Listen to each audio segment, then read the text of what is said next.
Ladies and gentlemen, this is your host, Roger Alvarado, and welcome to The Real Breakdown. Thank you, and enjoy this review. Hello everyone, and welcome back to another episode of The Real Breakdown. I hope you enjoyed that introduction, and yes, I did get all fancied up because today we are going to be talking about a very, very special film, online exclusive, whatever you want to call it. Yes, we're talking about Hamilton. Now, obviously, Hamilton is a worldwide phenomenon at this current moment. It has been for a while since its release, and now that it has dropped on Disney Plus, it has gotten a resurgence, and now many of us are finally able to check it out. So with that said, guys, I do want to say that today's video is going to be a bit different. Why? Because we are reviewing something that is not necessarily a movie and was not released in theaters. Now, for those of you that might not know, and most of you who are checking this video out, I'm assuming you guys already know what Hamilton is. Many of you might have already seen it, might have been lucky enough to check it out when it was playing in an actual theater. Hamilton is a play written by Lin Manuel Miranda, which many of you might or might not know is a pretty well-known name in Hollywood by now. He has written many songs for different films, for different Broadway productions. Most recently, obviously being noted for Moana. He wrote many of the songs in that film. Now, as I mentioned before, this is different because this is a theatrical play. This is something that was on Broadway. This is something that is different than making a movie. So, by it being released on Disney Plus as an actual 2.5, almost 3-hour film, it's very different. It's very unprecedented. I'm very excited to talk about it. So, the way that this is going to work is I'm going to break up Hamilton into a few different parts. Number one, theater. That's where I'm going to be talking about acting, staging, choreography. Number two, movie release. I'm going to be speaking about how interesting and different and how much of an impact releasing this on Disney Plus at this time after the incredible success that Hamilton has had on Broadway. Number three, I'm going to be talking about the historical accuracies and historical perspective of Hamilton because it is based on actual characters and actual events revolving around the Revolutionary War between the United States, of what would become the United States, and England. And then towards the end, I'm going to talk a little bit about Lin Manuel Miranda and some of the things that I enjoy about him and his own style and some of the things that I'm looking forward to as far as his work. So with that said, guys, that's going to be the structure of today's video. Like I said, a little different. Right now, since movies are not getting released in theaters, and since we are currently doing the Avatar: The Last Airbender series on the channel, I decided to do something a little different. So let me know in the comments how you feel about it.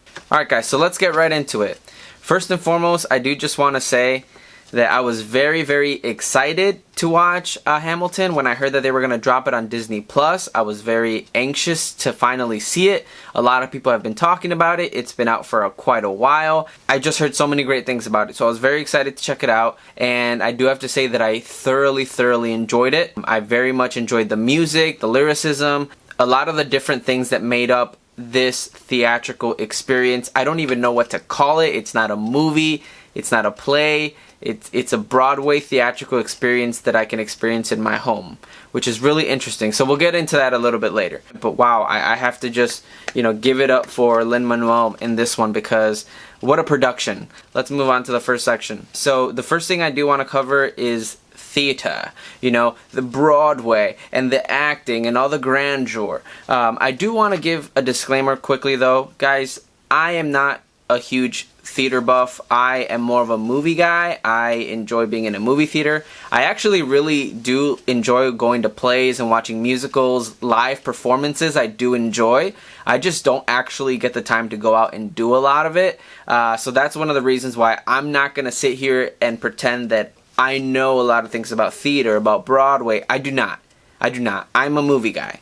But I really do respect, appreciate, and enjoy the theatrical live action experience. It's something that I hope to do more. I mean, it's something that, you know, living close to Chicago, you know, and some of the theaters that are out there, I've had a few experiences, but not as many as I would like. So I did just want to mention that real quick. I'm just going to speak my opinion. I know if many of you guys might be scholars in other areas that I might not be when it comes to Broadway, theater, and all that, I would appreciate your comments in the comment section below so you can educate me a bit if I'm off. I have to come right out the gate and let you guys know that I thoroughly enjoyed the acting in this play, movie. We're just going to call it theatrical experience. I thought that all the actors that were in this theatrical experience were absolutely phenomenal. You can tell that they are classically trained, and what I mean by that is that you can tell that they've done Broadway theater and many other things before. I did recognize a few faces. Obviously, Lin Manuel, you know, I've heard of him and I know of him. I did notice that one of the gentlemen, I believe his name is Anthony Ramos, I recognize him from the Lady Gaga film A Star Is Born. He's the friend of Lady Gaga's character in that film, and I was like, oh, I know that guy. The other gentleman, David Diggs, I feel like I've seen his face before. I should have done a little more research, but I can't pinpoint where exactly I know him from. He had a phenomenal performance. Those were just a few of the people that I knew in the play. Everyone else, I had no idea who they were, and I was completely blown away by their performances. Leslie Odom Jr., wow, absolutely wow. I was very impressed with his rendition of Aaron Burr. I thought he was probably, in my eyes, one of the better, I don't even want to call him secondary characters because he kind of is a primary character, and we'll get into that a little bit later. I thoroughly enjoyed his performance. I thought he was very, very impressive, not only with his acting, but his performance as far as singing and dancing and exuding a sort of feeling and emotion. Very, very well done. I thought that Philippa Sue, who played Eliza, and Renee Elise Goldsberry, I hope I'm saying that right, who played Angelica, were absolutely phenomenal. I think Angelica has some very, very key songs in this film that I think are very memorable. But I also think that Eliza, especially towards the end, had some very amazing performances. And I just thought, wow, like, she's amazing at acting. Philippa Sue. I was like, wow, how have I not heard of her before? Once again, I think many of these actors are more Broadway experienced and they do more jobs in Broadway instead of actual films. So I was very delighted to see that Lin Manuel had gathered a very nice group of actors in this. Now, with that said, a huge part of their performance was singing and what they were singing. The music in this is absolutely top notch. I think that's something I should just mention right off the top. Everything in Hamilton regarding to theater things, Broadway things, in my eyes, was top notch. Absolutely. I mean, the actors were phenomenal. The choreography was great. The dancers never missed a step. The singing was impeccable along with the dancing. Oh, just phenomenal. I was very, very thoroughly impressed. So quality-wise, I did not think that anything was subpar. I thought everything was very well done, whether it was the acting, the choreography, the dancing. Very, very impressive. So I do just want to mention that. The other thing that I was very, very impressed with was the staging and the creativity within the staging to tell this story.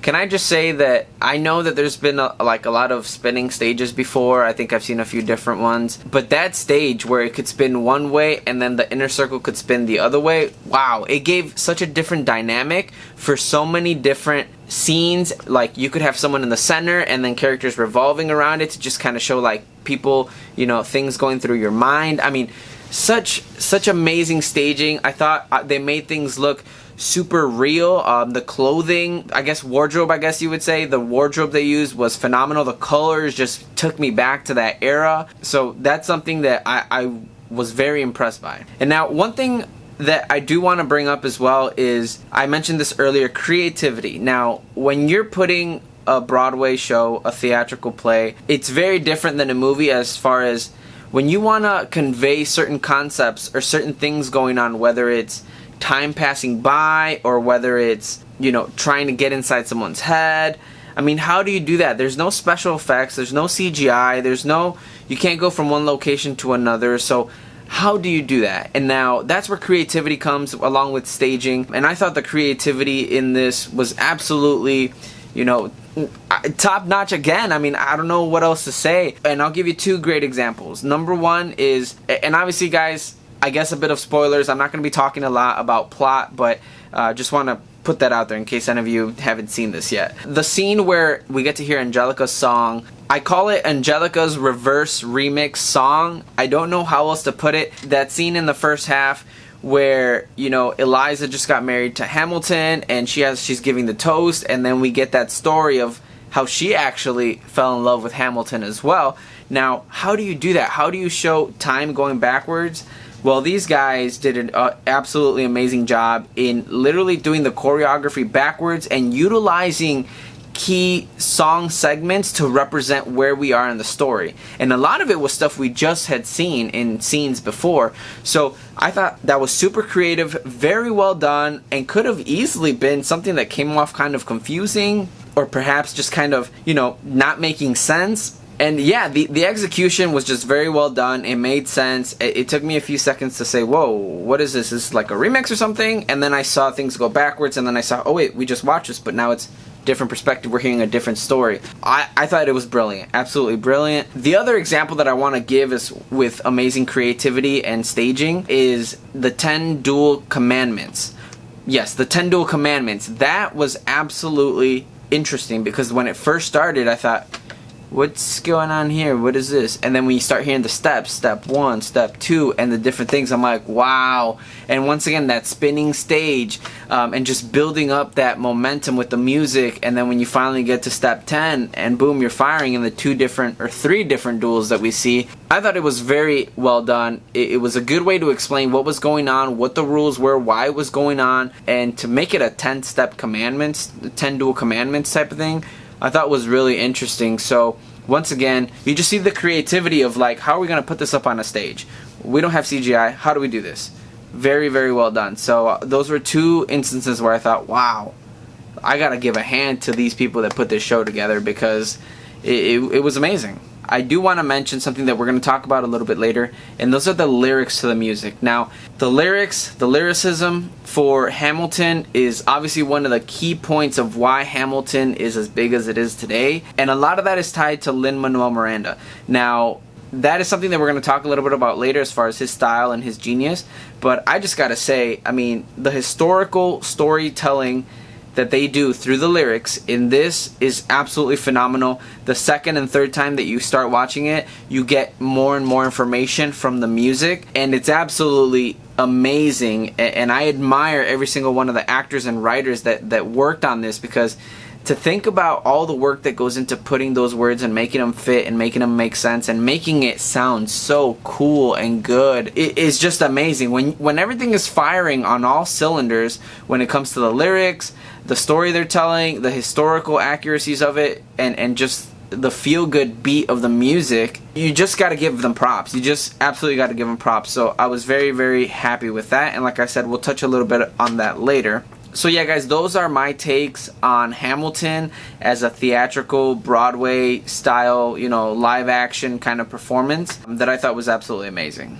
So now moving on to the next section that I want to talk about regarding Hamilton is this movie release. I don't know what else to call it. Is it a movie? Is it a theatrical experience? What is it? I'm going to be calling it a theatrical experience and a movie release here. I remember hearing when Disney bought the rights to the recorded version of Hamilton, I was very excited because I assumed that they were going to release it on Disney Plus, and thankfully they did, even though a lot of people thought they were going to release it in theaters, which I wouldn't have minded that either. Especially with everything going on, people being at home, I assumed, you know, that we were going to get it sometime during COVID. It released. I was super excited.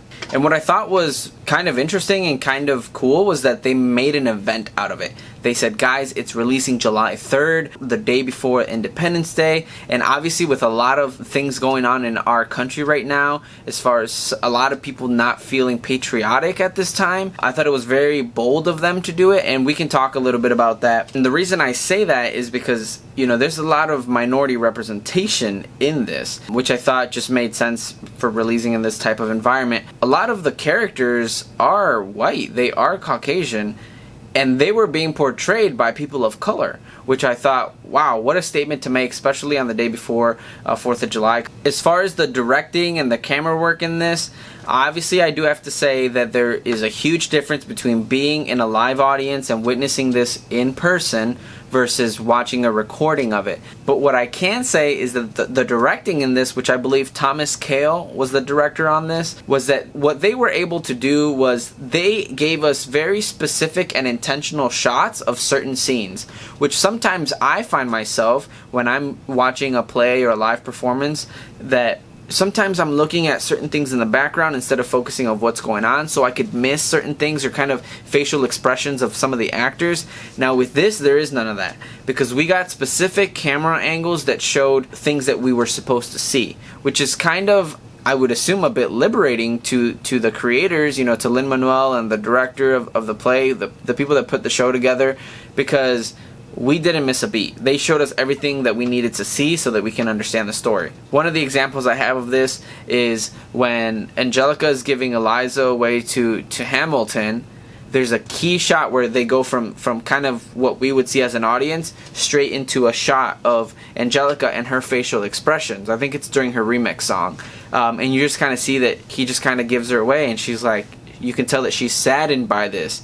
And that kind of gives us a huge, oh, okay, so she actually cares about this guy. So certain things like that. And there are other aspects, you know, once again with that spinning stage and just how the camera moves. It just makes for a very interesting watching experience. And I thought that was very unique. And a lot of this is first time. You know, it's first time we're seeing something like this at this stage, at this level, with this much production being put into it. And it was very interesting, but I thought it was really, really enjoyable. Now, with that said, obviously the impact of releasing Hamilton on Disney Plus is not just of, hey, you know, it's out and people might subscribe to Disney Plus, but it's also the idea of, remember, Hamilton has been a worldwide phenomenon for a while now. I mean, the recording of the theatrical showing that we watch is from 2016, and a lot of the music was recorded in 2015, and I believe it released in 2015 or 16. It's been out for about 5 years now, or maybe a little bit under, but it's been out for that long, and it's kind of getting a resurgence by being released again. The impact that it's having to me is that it's bringing that back into our mind of something I'm going to talk about a little bit later, of Alexander Hamilton's story, which up to this point we haven't really talked about as much. I thought it was a very interesting fact that it took this long for it to kind of come out again, but then again, up to this point, Hamilton had become a bit of an exclusive thing. Not many people had gone to see it, and the people that did were kind of like, wow, like, you went to go see it? Like, yeah, it did, you know? You kind of felt cool that you got to see it, but now everyone gets to enjoy it, which I think is great. The last little thing I kind of just want to bring up, it's probably not even that big of a deal, but I thought it was interesting, was they put an intermission in this, which I thought was great, because it just kind of keeps the experience of like, hey, yeah, you're watching a play, there's an intermission. Usually you get about 15 minutes to get up, go to the bathroom, maybe buy a snack or something. But here it's a minute, which I thought was absolutely perfect, because we want an intermission for it to feel kind of like, you know, we're at the theater, but also give us a nice break to like go to the bathroom, because this is a very lengthy theatrical experience. So having that intermission, I thought was kind of nice, because you could just pause it and, you know, go do what you needed to do and then come back. So I did kind of enjoy that. I know it's a small thing, but I still thought it was cool that they had it in there. So now the next thing I want to talk about is the historical perspective of Hamilton. I do have to mention, guys, I am a bit of a history buff. Now, I'm not trying to say that I'm a historian or that I'm licensed or that I'm an expert. No. But when I was in school, history was my favorite subject.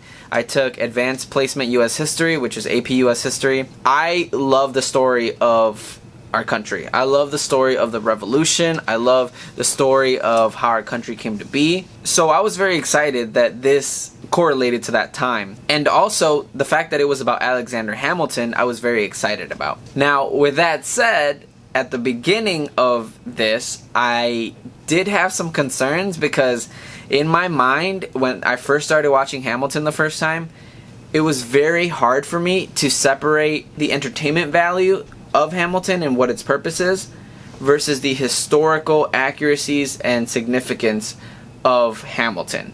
Now, what do I mean by that? What I mean by that is, as I was watching it, I'm thinking of this as a kind of biography or kind of a historical documentary. And I'm saying they're kind of glossing over this. They're skipping over that. They're not taking enough time, discussing this. But I kept saying, wait a minute, this isn't supposed to be some sort of historical class right now. This is supposed to be an entertainment. This is supposed to be something that, we get to spend a few hours, singing and dancing and enjoying the story of this man. But it's more for entertainment purposes than actual educational purposes. That was one of the biggest things that I was struggling with the first time I watched Hamilton, was telling myself, this is not for educational purposes. It doesn't have to cover every single little thing and go into depth into all these little things. This is more for entertainment, so just sit back and enjoy it.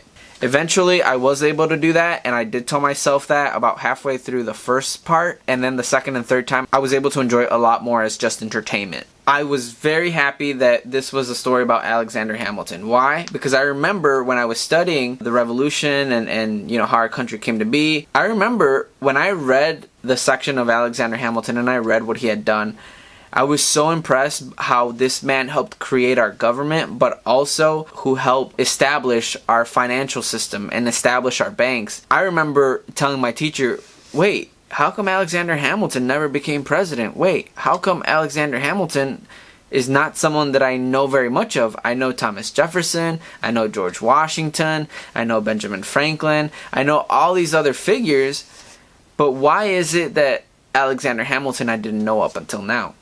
And it's funny, my teacher told me, well, he's on one of our dollar bills. Isn't that enough? And I thought, wow, that's interesting. So I'm glad that they touched on that here, where Alexander Hamilton is kind of the unsung hero of the Founding Fathers. Obviously, he played a big role, and so did our other Founding Fathers, but I'm glad that there's finally something that was able to tell his story. So another thing that I did enjoy from a historical perspective was that this theatrical experience told Alexander Hamilton's story from beginning to end. We got to hear his childhood all the way through his death. And I very much enjoyed that because there was a lot of things that I learned that I didn't know. Like I said, I'm not a historian. I love history, but I don't know everything. I did not know that Alexander Hamilton was George Washington's right-hand man, and I did not know that he actually fought in the war. I knew a lot of his stuff from after the war, how he helped, write a lot of the Constitution and how he helped write a lot of different documents to support the new government. I knew that he did a lot of things after the war. I did not know of his involvement before the war. So I thought that was very interesting, and I'm glad that they put that in there because that was new information for me. I was also very happy to hear a lot of the historical figures that they put in this. Obviously, if you're telling the story, you have to talk about Thomas Jefferson, Lafayette, George Washington, James Madison, John Adams, the King. Those people have to be in it. It's funny, as I'm watching it, I felt like it kind of gave me vibes of like the MCU, where like it's little Easter eggs. You see little Easter eggs and you're like, oh, that's from this. Oh, this person, yeah, I remember that in my history class. Oh, I remember, yeah, they're talking about, this battle that, where this happened. Or like, oh, yeah, these congressional meetings, I remember reading about them. So it gave me a lot of those vibes. So I was very happy to kind of hear those historical places and historical figures. So another thing that I really liked how they handled in this was the whole entire theatrical experience is very much modernized and somewhat made cool. Like, I never thought that I'd be watching congressional meetings, cabinet meetings, and actually be made entertaining. Some of these meetings just took hours, and all they did was bicker, or all they would do was just read all these papers or write all these papers. And for them to actually make it into like some sort of a rap battle, and to just make this overall history like sound cool and like exciting and fun.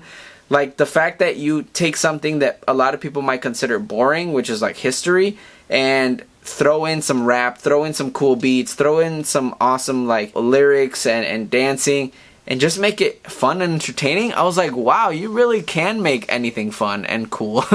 So I was very much excited to see that hopefully a lot of people that might not know this story or might not think about history as being that important are actually going to be able to take a look at it in a more entertaining fashion. So now, guys, coming into a few of my negatives as far as like just the three different sections that we just talked about. They're not major because, like I said, I very much enjoyed this. I thought it was an amazing performance, an amazing show. I will say that one of the things that there were a few moments where I was a bit confused, and one of that coming from kind of the theater category is that they did some actor recycling. I don't know if that's the correct word, but there were 4 different actors that played 2 different roles. In the earlier part of the play, they played one person, and then in the later part of the play, they played another person, and that threw me off at first. And the first one I'm going to talk about is Daveed Diggs portraying both Lafayette and Thomas Jefferson, because when Thomas Jefferson comes in the second half, I thought it was Lafayette, especially how he came in kind of hipping and hopping and with that cool suit. I thought it was like, oh, Lafayette came back from France, you know, he's got money now, like he's a big time hotshot in France, and now he's just back to help out. But in reality, it was actually Thomas Jefferson. And what made it more confusing was that, you know, they mentioned he was coming back from France. Now, the reason I kind of bring this up is because it confused me a few times. Also, you know, when the actress who played Peggy, one of the Schuyler sisters, who then later plays Maria, which is the woman that Hamilton has an affair with. The first time I watched it, me and my sisters, we were like, oh my god, he's getting with Peggy, you know? But then we had to realize, no wait, that's actually somebody else. So it was just a little bit of confusion there. And the only reason I think it's not an issue, but it's something that kind of bothered me is like, you know, this is a major production. I mean, this is Hamilton. This is Lin Manuel Miranda. Like, you couldn't get 4 other actors to just come in? Like, was there a cap on how many people you could have? I mean, I would assume that they could have just cast 4 other people. But at the same time, I mean, the actors that they have are just phenomenal. So why not give them more screen time, more roles, and more time to shine? So it's something that confused me a bit, and I was just like, huh, that's interesting. But it's something that didn't ruin my experience. Obviously, once I figured out who was who, I was able to kind of move forward from that and just enjoy their performances. So the other thing that I kind of had a bit of an issue, and I kind of already talked about it, is this idea of, you know, is this a historical, an educational tale, or is this more of just like a story of Alexander Hamilton and it's more for entertainment? I know we just talked about that a little bit, but honestly, I just felt like the story was too quick to cover a lot of the historical events. So the events in this theatrical experience skimmed over so much history that were just kind of reduced to like slight mentions, you know, whether it was locations and battles or certain meetings with people or certain people in general. I mean, we hear about John Adams. We don't necessarily ever see him. But, you know, just little things where you really had to pay attention and, you know, obviously know your history to kind of be like, oh, this is what they're talking about. But man, they just mentioned it once and, you know, boom, skipped right past it. Now, it's a small gripe because obviously this is already a 2 hour and 40 minute, I think 45 minute experience. They probably just couldn't fit more into it. And I get it. This story is about Alexander Hamilton. And obviously as a history buff, like it was just something that I wanted just a little bit more of. I mean, they kind of hint at the Boston Massacre, but they don't really talk about it. They never really mention, I mean, they mention the Constitution I think once, but they don't really mention the Articles of Confederation. So I was like, wait, are they talking about the actual Constitution, or are they talking about the first rendition, which was the Articles of Confederation? A little bit of that. Some of it I just wish could have been fleshed out more, but I understand why they didn't. Okay guys, so I did say that I wasn't really going to talk about plot as much, just because this is based on history, so a lot of this is already out there. I don't think, you know, there really weren't writers creating a storyline here. I mean, they were just kind of following history, and you know, they decided to skip over some stuff, so I'm not going to talk about that.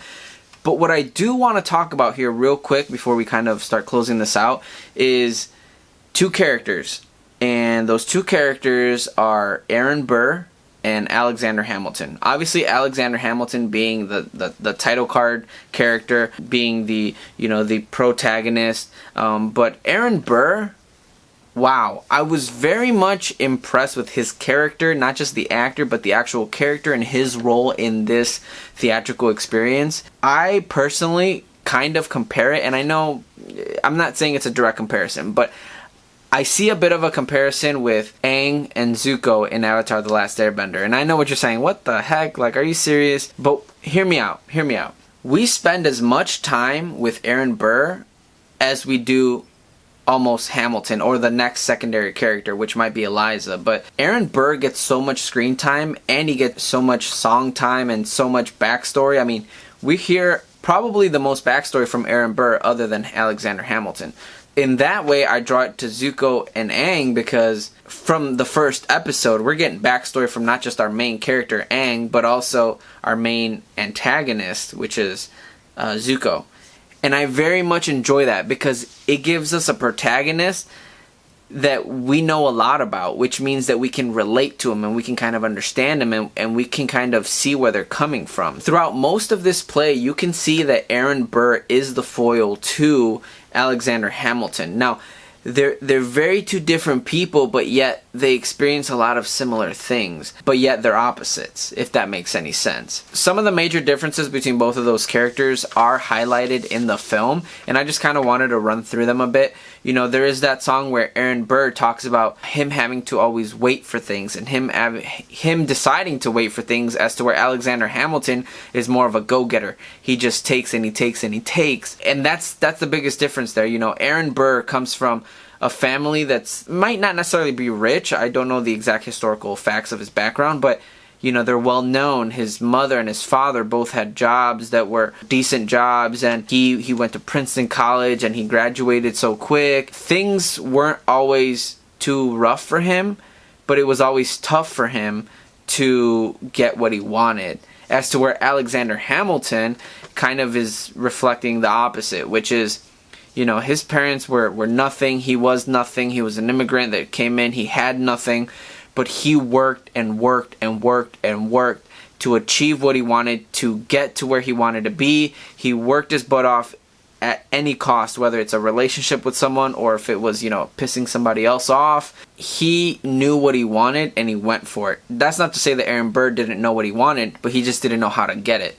And he was too afraid to fight and work and get what he wanted, which kind of led him to his decision in the end. But we do also see that Aaron Burr, for most of the play, feels inferior to Alexander Hamilton, even though he's the one who should have an upper hand. There is a point where Aaron Burr says, we both started studying law at the same time, but Alexander Hamilton is the one who elevated much faster than he did, which is interesting because he's the man that comes from nothing, and he's the man who comes with something.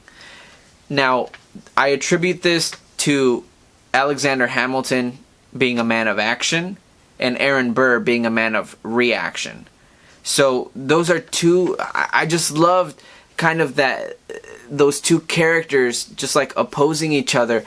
And it's interesting because Alexander Hamilton sees Aaron Burr as a friend through most of the play. And you see how Aaron Burr slowly but very surely starts to turn and despise and be jealous and consider Hamilton being very arrogant.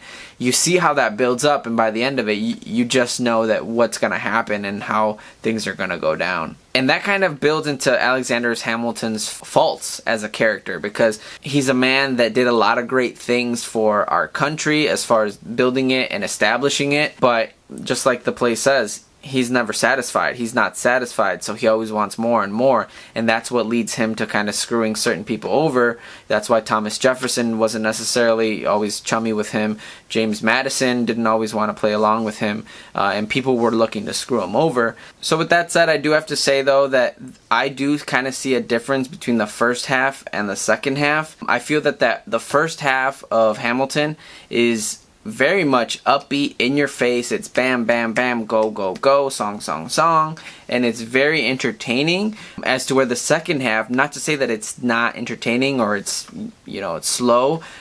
It is a bit slower. It's more historical and there's more things going on. It's more story based. Once again, not saying that the first part is not story based, but man, when you just start Hamilton up and those first few songs, you're just like, oh, okay, we're going at a quick pace, and we're also realizing that we're singing everything pretty much. There's very little talking, actual talking. So, and then by the second half, you're already used to it, and everything just feels a little smoother, maybe a little slower. For me, there was a bit of a lull halfway through the second part, but then it picks up again with that ending with Eliza and that song and the George Washington stuff, and it does pick up at the end with some of the events, but there's a bit of a lull in the middle of the second part for me. To me, it is a tale of two different halves, right? The first half is like, wow, okay, whoa, wow, this is amazing. Oh my God, it's so fast and quick. The pace, I can't believe this is going the way it is. And then the second half is more like, all right, no, I'm used to it by now. More story and boom, boom, boom. So I did just kind of want to mention that because I do feel the second half does have a bit of a lull. Now the last thing I want to talk about, guys, is Lin Manuel Miranda himself.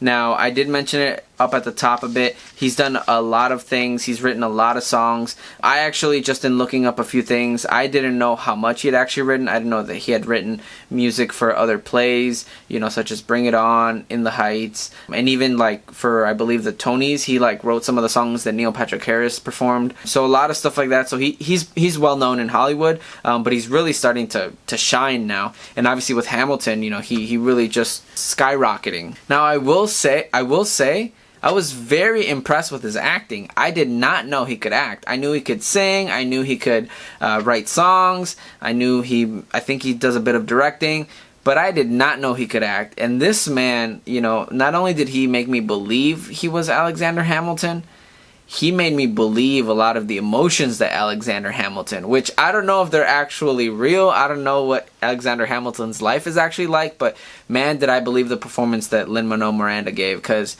you know, his facial expressions are so key and so on point. I just thought he did a great job. I didn't know he had that in him, to be honest. And another thing that has to be talked about when talking about Lin Manuel Miranda, especially now that I've been exposed to a lot more of his work, is his style, his technique, his skill when it comes to writing this music and performing it as well.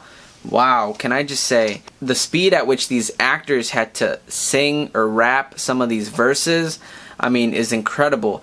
And the lyricism is just absolutely genius. I mean, for things to not only rhyme but also just kind of make sense, and the words, the verbiage that he uses is just on another level. I mean, it's something that I extremely respect from him now. Now I understand why so many people want to work with him. I mean, he's got deals with Disney now, not just for Moana, but to make multiple things now.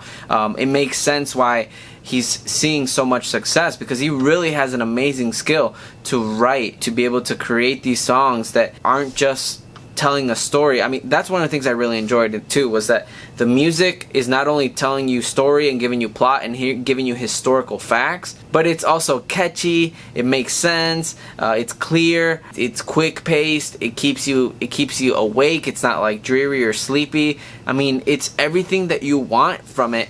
And it's very catchy, so that it's repeatable. It's something that when you watch this theatrical experience, you're gonna enjoy certain segments, certain songs, and I just think it's genius.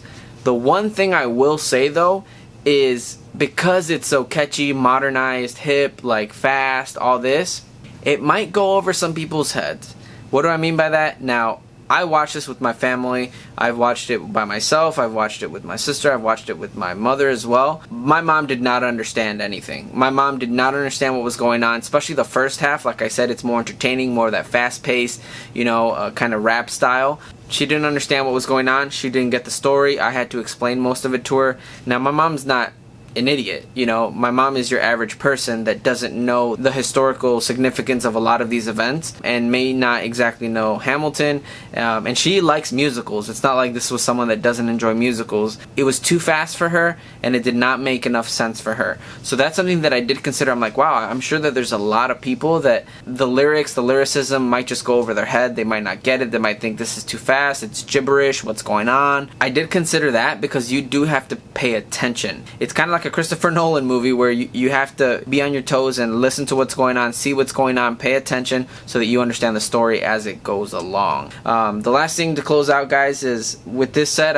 I've thoroughly enjoyed Hamilton. I thought it was phenomenal. I think it absolutely is a reason to get Disney Plus because of how expensive the tickets were for Hamilton. It's absolutely worth every penny, even if you cancel it later on, but it's worth it. And I am excited to see what Lin Manuel Miranda comes up with next, which I know is In the Heights, the movie, which I guess was actually also a play or a Broadway theatrical experience and is now being made into a movie. There actually are trailers out. I've already seen the trailers. Even before I watched Hamilton, I was very excited for In the Heights. Now that I've seen Hamilton and I know more of Lin Manuel's work, I'm even more excited. That's pretty much it, guys. I know it's very long-winded, very different. Let me know what you thought of this different format for this special theatrical experience, as I'm calling it. With that said, guys, that is the real breakdown for Hamilton. I hope you guys have enjoyed this. If you have, feel free to like and subscribe. I would greatly appreciate it. And until the next one, guys, see ya.